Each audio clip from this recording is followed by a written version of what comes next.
जिसने देश की अर्थव्यवस्था को विपरीत परिस्थितियों में एक नई ऊंचाइयों तक पहुंचाया था। एमएसएमई सेक्टर, यह हमारी सबसे बड़ी ताकत थी देश की और उत्तर प्रदेश की भी।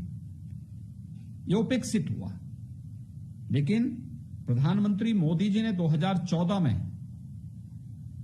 जब मेक इन इंडिया की बात की, तो उस मेक इन इंडिया के आधार में कोई था तो एमएसएमई सेक्टर को एक नया डोज देने का था। और ये पैकेज जो 20 लाख करोड़ रुपए का पैकेज है, इसने एमएसएमई सेक्टर को, पावर सेक्टर को, हमारे छोटे छोटे उन व्यवसायियों को जो पटरी में ठेला, खोमचा, रेहड़ी लगा करके अपना काम किसी प्रकार से आजीविका चलाता था, कल उसको जिस प्रकार की घोषणा की है, 10,000 यानी उसको 10,000 रुपए तक का लोन की सुविधा उसको उपलब्ध की है आसान किस्तों पर, और बहुत आसान उस पर उसको ब्याज दर पर उसको देने की व्यवस्था की है। इसी प्रकार से प्रवासी मजदूरों के लिए देश के अंदर आप देख रहे होंगे कि अब तक अकेले उत्तर प्रदेश में 12-12.5 लाख से ज्यादा प्रवासी जो कामगार और श्रमिक अकेले उत्तर प्रदेश में आया है। और आने वाले दिनों में जिस प्रकार की संख्या हमारे सामने आई है, ये 22 से 25 लाख तक पहुंच सकती है। इन सबको सहायता देने के क्रम में 2 महीने तक फ्री में राशन मिलने, इनकी आवासीय सुविधा का समाधान देश में करने के लिए, इनको अन्य तमाम प्रकार की सुविधाएं देने के लिए भी जो कदम उठाए गए हैं। और आज कृषि है, पशुपालन है, मत्स्य है, डेयरी है, आपका जो है हर्बल खेती के लिए गंगा जी के किनारे 25 लाख हेक्टेयर क्षेत्र में हर्बल की खेती को बढ़ावा देने के साथ साथ अन्य तमाम उसमें, यानी कृषि इंफ्रास्ट्रक्चर की जब हम बात करते हैं तो भंडारण का एक बड़ा उसमें योगदान होता है। उसकी क्षमता को वृद्धि करने की दिशा में प्रोत्साहन एक बहुत बड़ा कदम है। और सचमुच मेरा मानना है भारत की कृषि आधारित अर्थव्यवस्था के लिए यह पैकेज एक बहुत महत्वपूर्ण उठाया गया कदम है। यह मील का पत्थर साबित होगा भारत की अर्थव्यवस्था को, भारत को आत्मनिर्भर भारत बनाने में और एक स्वावलंबी भारत बनाने में इस पैकेज की एक बहुत बड़ी भूमिका होगी। सर, आपने बात करी प्रवासी मजदूर जो आ रहे हैं, लगातार आ रहे हैं, हम देख रहे हैं। तो जो लोग ट्रेन से आ रहे हैं या बसेस में आ रहे हैं, उनकी तो मॉनिटरिंग हो रही है, उनकी नंबरिंग भी हो रही है। और ऐसे बहुत सारे लोग हैं जो पैदल चले आ रहे हैं, साइकिल में चले आ रहे हैं, रिक्शे में चले आ रहे हैं, लगातार आ रहे हैं। तो उनकी मॉनिटरिंग कैसे करेंगे? कितना बड़ा चैलेंज है। हालांकि आपने अधिकारियों को इसके लिए निर्देशित भी किया है, लेकिन क्या कुछ जिम्मेदारी भी तय होगी इसके लिए? देखिए, मैं वास्तव में इसको लेके बहुत चिंतित हूं और आज से नहीं मेरी चिंता है। माइग्रेंट लेबर जब से चलना प्रारंभ हुआ है, खासतौर पर जब लॉकडाउन प्रारंभ हुआ था, पहले ही चरण में 27-28 मार्च को दिल्ली से और हरियाणा से माइग्रेंट लेबर वहां से जब अपने घरों के लिए रुख किया था, हम सबके सामने एक संकट आया था। लेकिन तत्काल हमने उस समय उनके लिए व्यवस्था की। हमारे पास 10,000 उत्तर प्रदेश परिवहन निगम की बसेज हैं। हमने दिन रात इनको लगा करके उन सबको उनके घरों में होम क्वारंटाइन में पहुंचाने का कार्य किया। वह संख्या उस समय 4 लाख के आसपास थी। इसके बाद जो हमारा लॉकडाउन का दूसरा चरण चला है, उसमें कोई बहुत समस्या नहीं आई। लेकिन तीसरे चरण में अचानक अलग अलग देश के हिस्सों से मजदूरों ने अपने घरों की तरफ रुख किया। और उत्तर प्रदेश राज्य की आबादी स्वयं में बहुत बड़ी है, 23 करोड़ की आबादी हमारी है। और प्रदेश की हमारी जो आबादी है, यह तो है ही हमारे सामने, हमारी एक ताकत तो है ही। लेकिन साथ साथ उत्तर प्रदेश की सीमा 7 राज्यों से मिलती है और एक नेपाल देश से भी मिलती है। अगर आप पूरब की तरफ जाएंगे, बिहार है, झारखंड है, वेस्ट बंगाल है या नॉर्थ ईस्ट है, तो उत्तर प्रदेश होकर के ही आपको जाना पड़ेगा। या अगर आपको मध्य भारत की तरफ जाना है तो भी उत्तर प्रदेश होकर के ही जाना है। दक्षिण भारत की तरफ भी जाना है तो भी उत्तर प्रदेश होकर के जाना है। और अगर पूरब से पश्चिम की तरफ जाना है तो भी उत्तर प्रदेश पड़ेगा, अगर दक्षिण से उत्तर जाना है तो भी उत्तर प्रदेश पड़ेगा। तो स्वाभाविक रूप से हमारे सामने एक चैलेंज इस रूप में आया। पहले हमारे स्वयं के जो प्रवासी कामगार और श्रमिक थे, दूसरा अन्य राज्यों के भी। इस दृष्टि से हमारे सामने एक यह बहुत बड़ी चुनौती थी और इसी को लेकर के मैं लगातार अपील जारी कर रहा हूं। इन्हीं को ध्यान में रख करके मैंने हर राज्य के लिए एक एक नोडल अधिकारी, आईएएस और एक आईपीएस को नोडल अधिकारी के रूप में तैनात किया। हमने लगातार संबंधित राज्य सरकारों के साथ संवाद बनाया। देश के सभी राज्य सरकारों को मैंने पत्र भी लिखा, ज्यादातर मुख्यमंत्रियों के साथ टेलीफोन से बातचीत भी की। जो भी जिम्मेदार वहां पर अधिकारी हो सकते थे उन सब के साथ हमने संपर्क बनाया, संवाद बनाया और सबसे मैंने अनुरोध किया कि उत्तर प्रदेश सरकार उत्तर प्रदेश के अंदर रहने वाले प्रत्येक कामगार और श्रमिक की सुरक्षा और उनके सम्मान के लिए हर सब कुछ करेगी। हमारे प्रदेश के जो कामगार और श्रमिक हैं उनको लॉकडाउन के दौरान सुरक्षा और सम्मान आप लोग भी दें। अपनी क्षमता के अनुसार सभी राज्य सरकारों ने किया, लेकिन फिर भी कुछ कारण था। बहुत बड़ी मात्रा में लोगों ने वहां से अपने घरों की ओर रुख किया। अब अभी तक हमारे पास 12.5 लाख से अधिक कामगार और प्रवासी श्रमिक उत्तर प्रदेश में आ चुका है और आज से मैं देख रहा हूं कि लगभग 1 लाख प्रवासी कामगार और श्रमिक प्रतिदिन ये जो भारत सरकार के रेल मंत्रालय के साथ संवाद बना करके हम लोगों ने रेलगाड़ियां चलाई हैं, इन रेलगाड़ियों से ही उत्तर प्रदेश में आ रहा है। बाकी बसेस से और बाकी अन्य लोग अपने तरीके से भी आ रहे हैं। मैंने सभी राज्य सरकारों से इस बारे में अनुरोध किया था कि जितने भी प्रवासी श्रमिक और कामगार हैं इन्हें क्वारंटाइन सेंटर में आप रख करके अगर सूची हमें दे देंगे तो हम वहां से उठा लेंगे, वहां से उनको ले लेंगे, बसेस से उठा लेंगे, वहां से ट्रेन से फिर उनको पहुंचाने की व्यवस्था करेंगे। क्योंकि उत्तर प्रदेश में हमने अपने यहां क्वारंटाइन की क्षमता,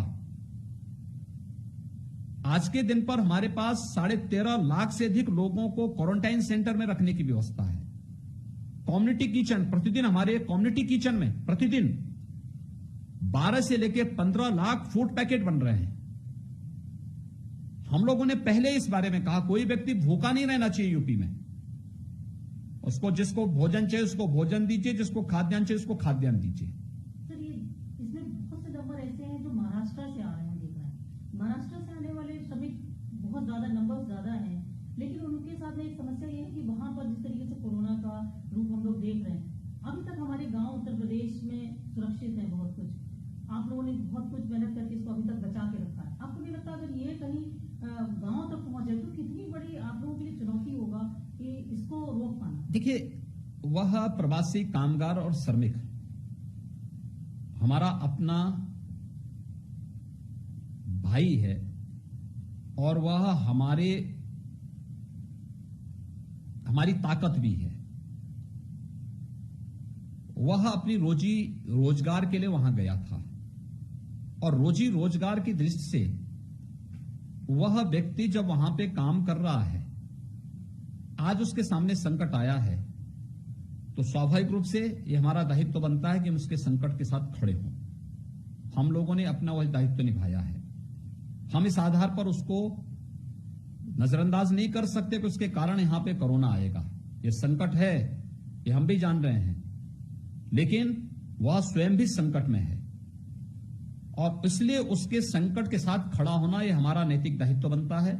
इसलिए उसकी सुरक्षित और सम्मानजनक वापसी ये आज की सबसे बड़ी आवश्यकता है और इसीलिए हम लोगों ने जितने भी हमारे प्रवासी कामगार और श्रमिक आ रहे हैं इन्हें हम सुरक्षित ट्रेन से या बसेस से जिले में ले जा रहे हैं, जिले में पहुंचा रहे हैं, जिले में क्वारंटाइन सेंटर में रख करके वहां उनके भोजन, वहां पे उनके सारी सुविधाएं उन्हें दी जा रही हैं। फिर हेल्थ चेकअप करने के बाद जो व्यक्ति स्वस्थ है उसे बसेस से खाद्यान्न देकर के उसके घर तक पहुंचाने का कार्य हो रहा है। जिसमें थोड़ी भी संदिग्धता है उन्हें वहां रख करके उसका फिर आगे चेकअप किया जा रहा है, सैंपल लिए जा रहे हैं और उन्हें फिर आवश्यकता पड़ने पर हॉस्पिटल में, कोविड हॉस्पिटल में भर्ती किया जा रहा है सामान्य बीमारी है तो फिर नॉन कोविड हॉस्पिटल में उसका उपचार किया जा रहा है। ये स्क्रीनिंग की कार्रवाई भी हो रही है, खाद्यान्न भी उपलब्ध कराया जा रहा है, भोजन की व्यवस्था भी दी जा रही है। हमने अकेले कोविड हॉस्पिटल में अब तक 55,000 बेड उपलब्ध कराए हैं यूपी में, हमारे पास इसकी भी कमी नहीं। उत्तर प्रदेश के सभी 75 जनपदों में वेंटिलेटर की सुविधा हम दे चुके हैं, इसमें भी कोई समस्या नहीं। लेकिन हमारे सामने समस्या है जो लोग पैदल चले आ रहे हैं अन्य राज्यों से, और सड़क से कोई व्यक्ति आए तो उसको कोई वहां पर सुविधा भी दे दे, जो खेतों के माध्यम से, नदियों के माध्यम से या फिर पहाड़ के माध्यम से उतर करके आ जा रहे हैं। मध्य प्रदेश में वो पहाड़ के रास्ते से उतर करके दूसरे रास्ते से आ जा रहे हैं, प्रशासन को पता नहीं लग पा रहा है। इसी प्रकार से हरियाणा में वे यमुना जी के अंदर से घुस करके दूसरे रास्ते से आ जा रहे हैं, और भी जगह ये समस्याएं पैदा हो रही हैं। हम लोगों ने इसीलिए अपील जारी की है, और मैं फिर भी अपील करूंगा सभी अपने प्रवासी कामगार और श्रमिकों से कि उत्तर प्रदेश सरकार अब तक 12.5 लाख से अधिक प्रवासी कामगार और श्रमिकों को उत्तर प्रदेश में सुरक्षित लाई है, सम्मानजनक ढंग से लाई है। किसी के सामने कोई समस्या यहां उत्तर प्रदेश में नहीं है, न उसके सामने भोजन की समस्या है, न रहने की समस्या है, न उसके पास खाद्यान्न की समस्या है, क्योंकि हमने हर एक व्यक्ति को खाद्यान्न की व्यवस्था भी दे दी है, उसको हम भरण पोषण भत्ता भी दे रहे हैं, उसको हम यहां पे हर प्रकार की सुविधा दे रहे हैं। इसलिए समस्या वो नहीं, समस्या वह है जब वो पैदल चल रहा है। और मुझे इस बात पर वो है कि पैदल चलने में लंबी दूरी तय करने पर व्यक्ति डिहाइड्रेशन का शिकार हो सकता है, उसके स्वास्थ्य के साथ वो खिलवाड़ कर रहा है, कतई न करे। जब सरकार ला रही है, इतने दिन उन्होंने धैर्य रखा है, इस समय धैर्य रखें, हम उनको लेकर के आएंगे, सुरक्षित व्यवस्था देंगे, निःशुल्क व्यवस्था देंगे, वो किसी दलाल के चक्कर में न पड़े। जब सरकार सुरक्षित व्यवस्था दे रही है, निःशुल्क व्यवस्था दे रही है, तो किसी को पैसा न दे। एक दूसरा, जो लोग टू व्हीलर से, साइकिल से, टू व्हीलर से, थ्री व्हीलर से या ट्रकों से भर के आ रहे हैं, पिछले 3 दिनों में ट्रक से बहुत एक्सीडेंट हुए हैं, उत्तर प्रदेश में भी, मध्य प्रदेश में भी, अन्य राज्यों में भी हुए हैं। ये बहुत दुखद लगता है। वो आ रहा है घर में सुरक्षा के लिए, और सुरक्षा हम दे रहे हैं। मैं कह रहा हूं इसको कि केंद्र और राज्य सरकार, केंद्र सरकार ने इतना अच्छा पैकेज दिया है, हर एक व्यक्ति के कल्याण के लिए दिया है। क्यों हम चिंता कर रहे हैं? थोड़ा धैर्य रखें, हम उन्हें सुरक्षित उनके घरों तक पहुंचाएंगे। और मैंने इसीलिए लगातार मैंने प्रशासन से कहा, कल मैंने शाम को स्पेशली बैठक की थी, चीफ सेक्रेटरी को, डीजीपी को, एसीएस होम को और अन्य अधिकारियों को बुलाकर के मैंने बहुत सख्ती से इस बात को कहा। मैंने कहा कोई पैदल नहीं चलना चाहिए, कोई टू व्हीलर और थ्री व्हीलर से भी नहीं चलेगा, कोई ट्रक से भी नहीं परिवहन करेगा। उत्तर प्रदेश में जहां पे भी कोई प्रवासी कामगार और श्रमिक घुसता है, अगर अगल बगल के राज्य सहयोग नहीं भी करते हैं, उत्तर प्रदेश में प्रवेश करते ही आप उसको अपने क्वारंटाइन सेंटर में उस जिले में ससम्मान लेके जाएं, उसको पानी दीजिए, भोजन दीजिए, उसका हेल्थ चेकअप कराइए, फिर बस बुक करिए।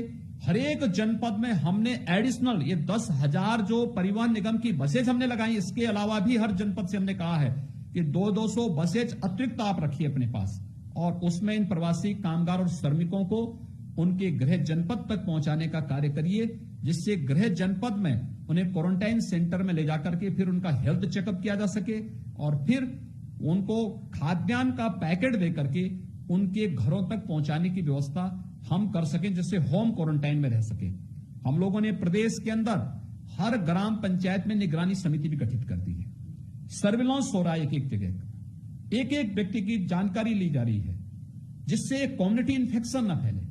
हमने विपरीत परिस्थितियों में भी उत्तर प्रदेश में काफी हद तक कोरोना को कंट्रोल किया है, जिससे उत्तर प्रदेश के लोगों को हम एक अच्छा, सुरक्षित और स्वस्थ माहौल दे सकें। और मैं फिर इस बात को कहूंगा कि आज मैं फिर सभी प्रवासी कामगार और श्रमिकों से अपील करूंगा, वे पैदल न चलें, टू व्हीलर, थ्री व्हीलर या ट्रकों से यात्रा न करें, वे जहां हैं वहां रुकें। हमें हमारे नोडल अधिकारियों को बता दें, हमने जन सुनवाई पोर्टल तैयार किया, उस जन सुनवाई पोर्टल के आधार पर हम प्रतिदिन 1 लाख से ज्यादा लोगों को तो केवल श्रमिक एक्सप्रेस के माध्यम से उत्तर प्रदेश के विभिन्न शहरों में और जनपदों में पहुंचा रहे हैं। तो फिर चिंता किस बात की? समय लग सकता आपको है। देखते हैं, आपको सुबह से लेकर रात तक आपकी लगातार मीटिंग्स होती हैं, आप रिव्यूज करते हैं, लेकिन बावजूद इसके जब इस तरीके के दृश्य सामने आते हैं तो कितना आपको अफसोस होता है, मतलब चिंता भी होती होगी कि जब आप लगातार लगे हुए हैं,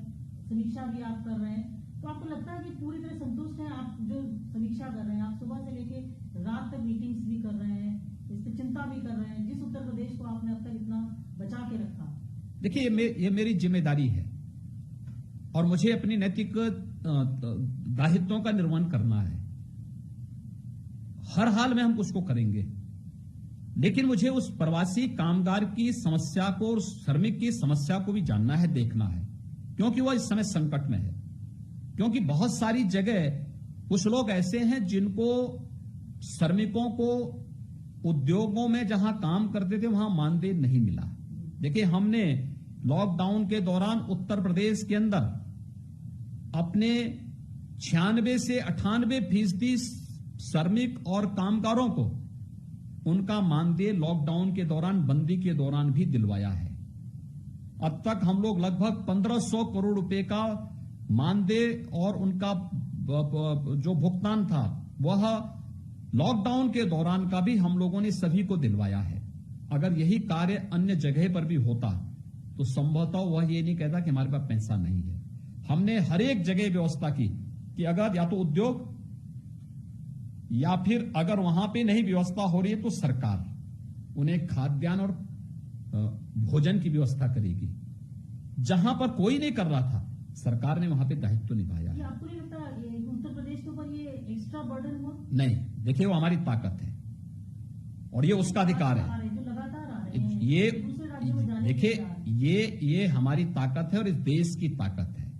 आज वो संकट में है तो हम उसको ठुकरा दें, ये महापाप है, ये पाप हम नहीं होने देंगे।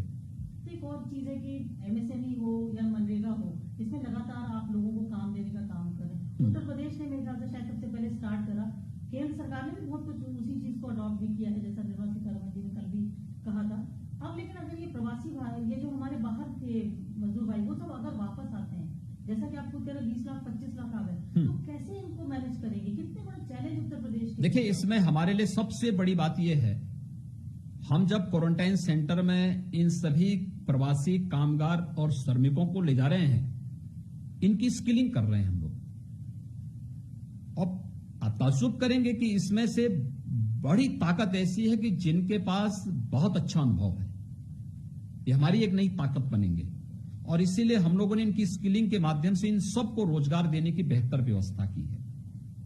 एमएसएमई सेक्टर उत्तर प्रदेश का सबसे बड़ा सेक्टर है और एमएसएमई सेक्टर में हम लोगों ने 2 वर्ष पहले ही 1 डिस्ट्रिक्ट 1 प्रोडक्ट की अपनी योजना चलाई है। ये उत्तर प्रदेश की सबसे बड़ी ताकत थी और मेरा अनुमान है कि इसमें हम अपने एमएसएमई सेक्टर में, ग्रामीण क्षेत्र की अर्थव्यवस्था में, मनरेगा, ताज्जुब करेंगे कि आज के दिन पर उत्तर प्रदेश में 27 से 28 लाख लोग प्रतिदिन मनरेगा में रोजगार पा रहे हैं। उत्तर प्रदेश के अंदर हो रहा है। इसके अलावा हमारे पास उत्तर प्रदेश के अंदर हमारे जो बड़े बड़े इंफ्रास्ट्रक्चर के काम चल रहे हैं, एक्सप्रेसवेज के काम चल रहे हैं, हाईवेज के काम चल रहे हैं, माइनिंग का काम प्रारंभ हो चुका है।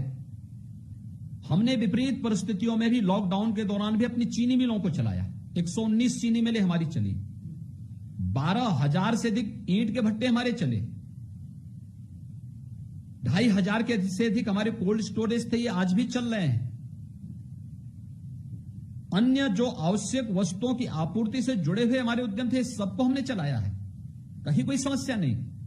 और मेरा यह मानना है कि हमारे पास तो देश का सबसे अच्छा कृषि है और कृषि इंफ्रास्ट्रक्चर के लिए जो पैकेज घोषित हुआ है और जिस तरीके से भारत सरकार ने, आदरणीय प्रधानमंत्री जी ने लॉकडाउन के प्रारंभ होने के साथ ही प्रधानमंत्री गरीब कल्याण पैकेज दिया था और ये 20 लाख करोड़ का पैकेज है। इन सबको अगर आप देखेंगे तो मेरा यह मानना है 20 नहीं 90 लाख अतिरिक्त लोगों को हम रोजगार उत्तर प्रदेश में देने की क्षमता रखते हैं और उस प्रकार की पूरी कार्ययोजना हमारी पहले से बन चुकी है।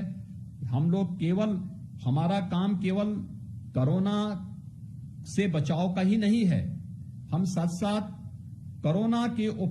कोरोना से बचाव, उससे उपचार और फिर सुरक्षित करने के साथ साथ अर्थव्यवस्था पर पड़ने वाले उसके दुष्परिणामों के साथ साथ उससे उभारने की दिशा में भी और रोजगार पर संकट से भी उसको उभारने की दिशा में भी हम लोगों ने कदम बढ़ाए हैं।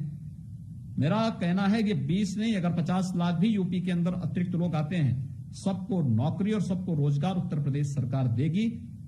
हम लोगों ने इस प्रकार की अपनी कार्य योजना तैयार की है। सर, राजस्व चूंकि पैंडेमिक जब शुरू हुआ तो 2020 और 21 का जो वित्तीय वर्ष था, जो बजट पेश हुआ था, तो उसमें जो दूसरे तरीके के प्लान्स थे, अब निश्चित रूप से वो प्लान नहीं हो पाए। कैसे भरपाई हो पाएगी, कैसे पूरा कर पाएंगे? देखिए, तात्कालिक संकट हमारे सामने राजस्व का आया था और राजस्व जितना हमारे पास आना चाहिए था अप्रैल माह में भी उतना नहीं आया, लेकिन ये तात्कालिक संकट है। इंफ्रास्ट्रक्चर का हमारा कोई काम रुकेगा नहीं। एक्सप्रेसवे पे हमारे काम प्रारंभ हो चुके हैं। पूर्वांचल एक्सप्रेसवे पे युद्ध स्तर पर काम चल रहा है। बुंदेलखंड एक्सप्रेसवे पे काम युद्ध स्तर पर प्रारंभ हो चुका है। गंगा एक्सप्रेसवे पर इस वर्ष के अंत में हम अपना काम प्रारंभ करवाएंगे। हमारे जितने भी एयर कनेक्टिविटी से जुड़े हुए उन सभी एयरपोर्ट और एयर स्ट्रिप पे कार्य हम फिर युद्ध स्तर पर अपना कार्य प्रारंभ करने जा रहे हैं। ग्रामीण अर्थव्यवस्था को नई यानी एक दिशा देने के लिए भारत सरकार ने जो पैकेज दिया है, खासतौर पर प्रधानमंत्री ग्रामीण सड़क योजना के माध्यम से, इससे भी बहुत बड़ी मात्रा में रोजगार का सृजन होने जा रहा है। मेडिकल कॉलेजेस का एक जाल उत्तर प्रदेश के अंदर बिछने जा रहा है। ये सारा कार्य उत्तर प्रदेश के अंदर यथावत चलेगा, उसके लिए हम लोगों ने व्यवस्था की है, उसमें कहीं कोई संकट नहीं आने वाला है। हमने इसीलिए अब जो इसके बाद की जो लॉकडाउन का 4th फेज आएगा, भारत सरकार की जो एडवाइजरी आजकल में जो आएगी, हम उसके अनुसार अपनी रणनीति तय करेंगे, जिसमें सोशल डिस्टेंसिंग को बनाए रखते हुए हम लोग अपनी कुछ उन गतिविधियों को, जिससे यहां की अर्थव्यवस्था को एक नई दिशा में आगे बढ़ाया जा सकता है, इस पर भी हम कार्य कर सकेंगे। और मुझे लगता है कि दोनों चीजों को हम साथ लेकर के चलेंगे। सर, 15 मई है, 17 तारीख के बाद जैसा प्रधानमंत्री जी ने भी घोषणा की है कि लॉकडाउन 4 शुरू होगा। निश्चित रूप से वो कुछ नया दूसरा रंग रूप में आएगा सामने।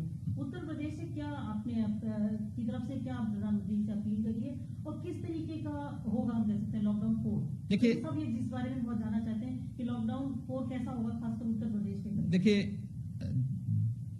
राष्ट्र के नाम अपने संबोधन में आदरणीय प्रधानमंत्री जी ने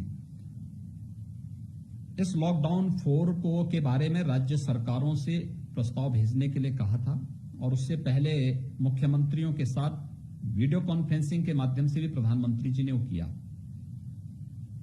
लॉकडाउन की इस पूरी अवधि में आपने देखा होगा कि 4 बार देश को संबोधित प्रधानमंत्री जी ने किया और 5 बार मुख्यमंत्रियों के साथ सीधे संवाद बनाया प्रधानमंत्री जी ने। उत्तर प्रदेश सरकार ने अपने जो भी आगे की रणनीति होनी है, इसके कुछ प्रस्ताव भारत सरकार को भेजे हैं। भारत सरकार से जो भी एडवाइजरी इस संबंध में प्राप्त होती है, उत्तर प्रदेश सरकार उसको लागू करेगी।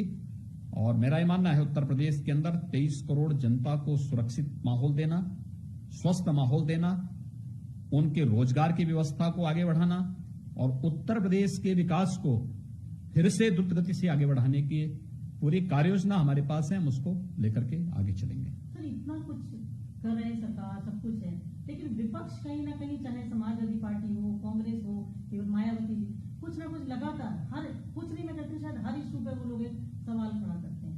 विपक्ष के इस सवाल को आप कैसे देखते हैं? क्योंकि वो कहते हैं हमारा काम है सवाल उठाना। देखिए, जिन्होंने कभी अच्छा काम नहीं किया है, उनसे अच्छे की उम्मीद की भी नहीं जा सकती है। ये वैश्विक महामारी है, कोरोना संकट है, पूरी दुनिया इससे त्रस्त है। दुनिया की बड़ी बड़ी ताकतें और बड़ी बड़ी महाशक्तियां, उनकी क्या स्थिति है अगर इसको विपक्ष ने कभी देख करके और उससे तुलनात्मक अध्ययन किया होता या इसको जानने का प्रयास किया होता या अपने शासन काल में भी कुछ अच्छा करने का प्रयास किया होता, तो आज जब जिसने अच्छा किया नहीं, अच्छा सोचा नहीं, उनसे अच्छे बोलने की उम्मीद आप कैसे कर सकते हैं? एक नकारात्मक सोच हमेशा नकारात्मक ही बोलता है और मुझे लगता है कि कांग्रेस हो, समाजवादी पार्टी हो या अन्य जो भी दल हैं, इनकी जो नकारात्मक रवैया रहा है देश के प्रति, वह जनता के प्रति, गरीब के प्रति, किसान के प्रति, वो आज भी उसी रूप में किसी को सहयोग नहीं कर रहे हैं। वे लोग कोई भी उनका इस समय कोई भी इस प्रकार के कार्यक्रम नहीं चल रहे हैं जिसके माध्यम से कहीं जनता को राहत मिलती हो। लेकिन शासन की हर अच्छी योजना के बारे में टिप्पणी करना, गरीब कल्याणकारी योजना पर उंगली उठाना, उस पर प्रश्न खड़ा करना, ये उनकी एक सोची समझी नकारात्मक रणनीति का हिस्सा है। मुझे लगता है कि इस नकारात्मक राजनीति को जनता कभी स्वीकार नहीं करेगी। धन्यवाद जी।